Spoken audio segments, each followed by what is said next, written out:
Selamat pagi Indonesia. Anda menyaksikan seputar Bali terkini pukul 10 WITA bersama saya Dwi Priawan.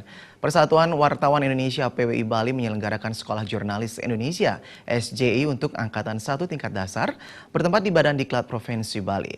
Sekolah Jurnalis Indonesia ini merupakan yang pertama kali digelar PWI Bali.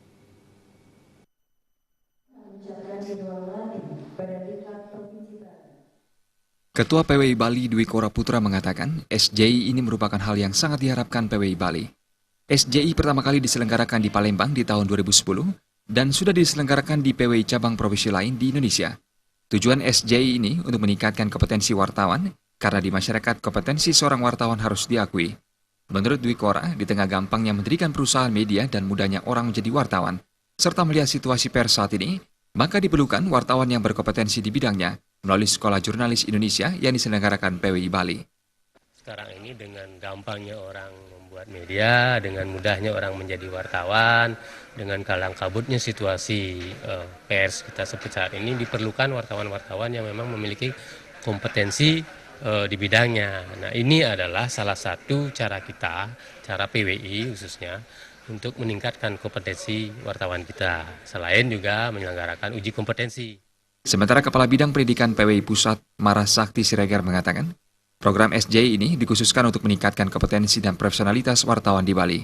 Untuk program SJI di tahun ini, PWI Pusat memprioritaskan Bali karena Bali tempat yang sangat strategis dan banyak kegiatan terutama yang berkaitan dengan pariwisata sehingga memerlukan informasi yang berkualitas.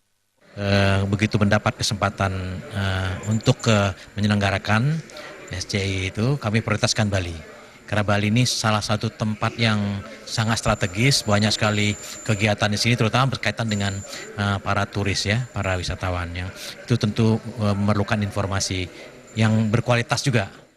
Sekolah Jurnalis Indonesia SJI ini diikuti 30 peserta yang terdiri dari 25 orang wartawan aktif dan 5 pranata kehumasan. 25 peserta wartawan aktif berasal dari 18 media, baik cetak, elektronik maupun online, dan diselenggarakan selama 2 minggu dengan tenaga pengajar dari PWI Pusat. Sedangkan uji kompetensi akan diselenggarakan tanggal 16 dan 17 Desember mendatang. Anggara Tanah, Bali TV. Kami akan kembali di seputar Bali terkini 1 jam mendatang. Selamat pagi dan sampai jumpa.